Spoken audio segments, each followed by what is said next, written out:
시편 43편. 하나님이여, 나를 판단하시되 경건하지 아니한 나라에 대하여 내 송사를 변호하시며 간사하고 불의한 자에게서 나를 건지소서. 주는 나의 힘이 되신 하나님이시거늘 어찌하여 나를 버리셨나이까? 내가 어찌하여 원수의 억압으로 말미암아 슬프게 다니나이까? 주의 빛과 주의 진리를 보내시어 나를 인도하시고 주의 거룩한 산과 주께서 계시는 곳에 이르게 하소서. 그런즉 내가 하나님의 제단에 나아가 나의 큰 기쁨의 하나님께 이르리이다. 하나님이여, 나의 하나님이여, 내가 수금으로 주를 찬양하리이다. 내 영혼아, 네가 어찌하여 낙심하며 어찌하여 내 속에서 불안해하는가? 너는 하나님께 소망을 두라.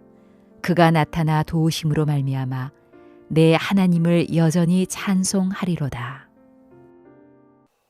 오늘도 어제에 이어서 갈망이라는 제목으로 함께 말씀을 나누고자 합니다.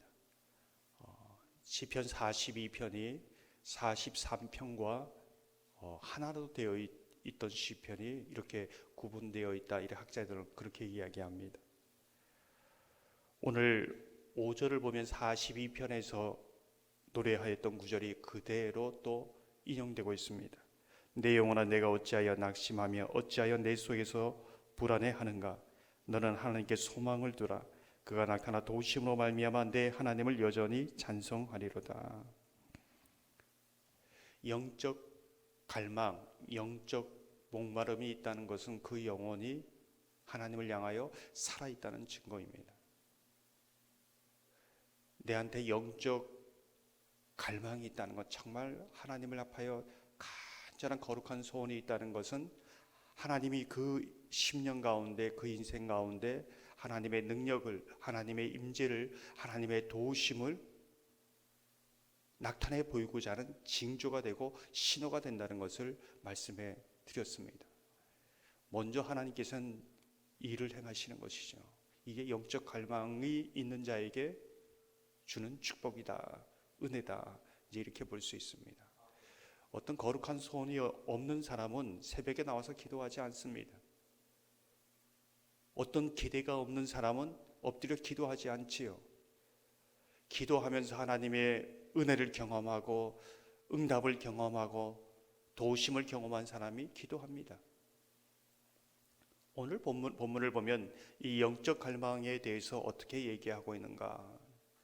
이 영적 갈망은 언제 일어나고 있는가? 정말 그 영혼이 살아있는 영적으로 민감한 사람들은 어떤 때 이 영적 갈망이 일어나는가? 이제 이 부분을 말해주고 있습니다. 그것은 내 삶에 고난이 있을 때, 내 삶에 고통이 찾아올 때, 내 심령에 괴로움이 있을 때, 이걸 보면서 하나님께서 하나님 앞에 나가 기도할 때구나. 내 심령이 답답해서 견딜 수 없을 때, 하나님께서 나를 기도의 자리로 부르는 신호이구나, 이것을 깨닫게 된다는 거죠. 그러니까 신호가 좀 다르지요. 오늘 2절을 보면 이렇게 말씀합니다. 주는 나의 힘이 되신 하나님이시거늘 어찌하여 나를 버리셨나이까? 내가 어찌하여 원수의 억압으로 말미암아 슬프게 다니나이까? 지금 이제 시인의 상황을 보면은 버림받은 고통 가운데 살고 있습니다. 원수의 억압 가운데 살고 있다고 말하고 있습니다. 하루하루 슬픔으로 지낸다고 말씀하고 있는 것이지요. 이것이 지금 시인에게 있어서는 하나님 앞에 영적 갈망, 영적 소망을 일으키는 힘이 되고 있다는 것이지요.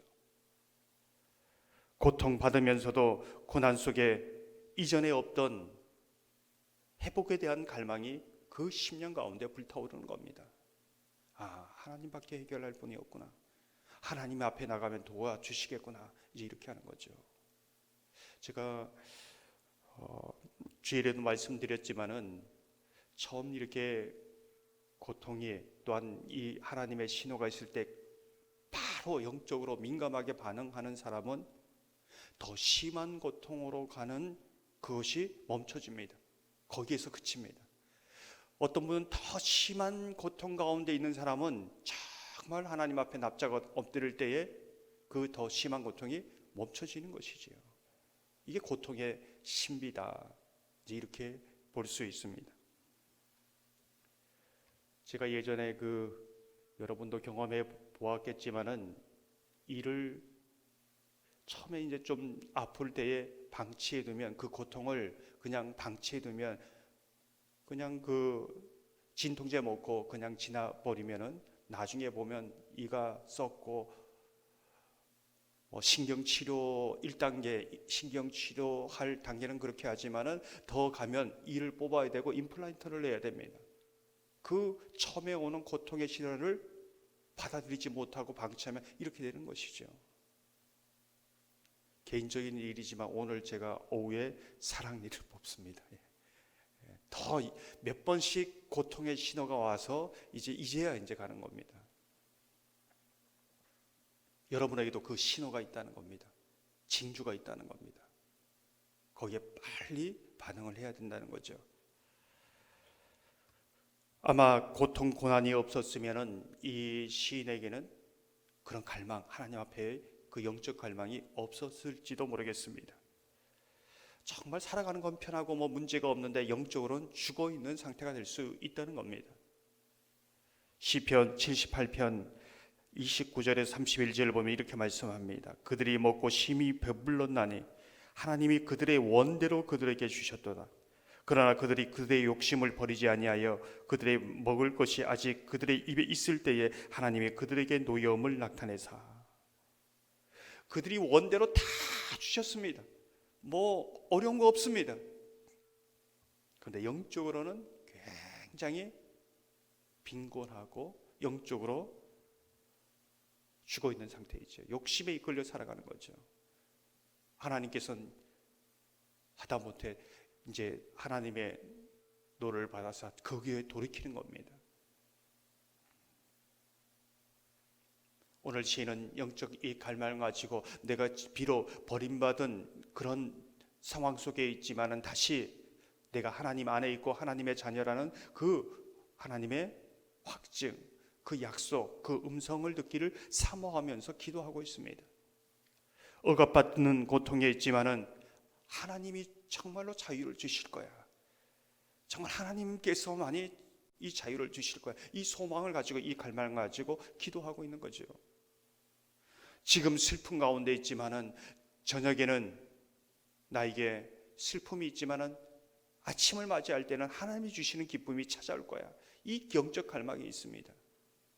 이것이 반복적으로 경험되는 분들은 굉장히 흔들리지 않는 뿌리 깊은 영적으로 깊이 뿌리를 내린 레바논의 백향목처럼 그렇게 굳건하게 서게 됩니다. 주일에도 말씀드렸던 것처럼 고통은 하나님 앞에 무릎 꿇게 하는 능력이 있습니다. 하나님께서 고통을 주신다는 것은 그만큼 하나님께서 우리를 부르시는 신호라는 것을 영적으로 민감하게 체크를 해야 한다는 것이죠. 그러나 이 고통 가운데 있는 우리를 바라볼 때에 하나님께서는 견딜 수 없는, 참을 수 없는, 자녀들이 고통 상황을 참을 수 없는 하나님의 그 긍휼이 있고 사랑이 있다는 것을 우리는 기억해야 합니다. 오늘 보면은 그 영적 갈망을 가지고 이 시인의 마음속에 기도의 자리에 하나님께 나아가고자 하는 간절한 마음이 표현되고 있습니다. 3절 4절을 보면 이렇게 말씀합니다. 주의 빛과 주의 진리를 보내시어 나를 인도하시고 주의 거룩한 산과 주께서 계시는 곳에 이르게 하소서. 그런즉 내가 하나님의 제단에 나아가 나의 큰 기쁨에 하나님께 이르리이다.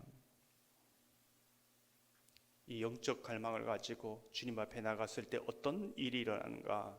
오늘 말씀을 보면 너는 하나님께 소망을 두라. 5절에 이렇게 말씀하지요.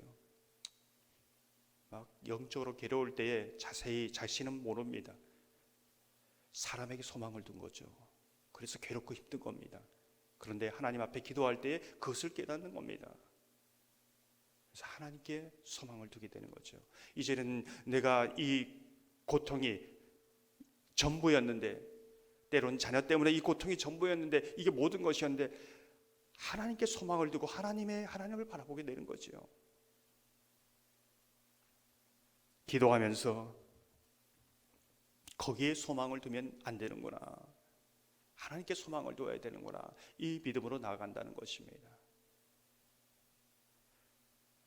저와 여러분에게 영적 갈망이 있기를 소망합니다. 영적 갈망 속에 하나님이 주시는 그 은혜가 있기를 소망합니다. 특별히 하나님께서 신호를 보낼 때 바로바로 응답해서 하나님 앞에 납작 엎드리시기를 소망합니다. 개인적으로 저를 볼 때는 이제까지 살아가면서 몇 번의 신호를 보냈는데 무시했습니다. 그러니까 생명에 굉장히 어려운 그 사건 사고를 경험해야 했습니다. 굉장히 고집이 센 거죠. 영적으로 민감한 사람은 그 작은 고통에 바로 응답해서 엎드리는 사람입니다. 그래서 오늘도 기도하는 것도 하나님께서 주시는 그 신호, 거기에 바로바로 응답할 수 있도록 내 영혼을 이렇게 민감하게 하는 거죠. 그러한 은혜가 저와 여러분 가운데 있기를 소망합니다.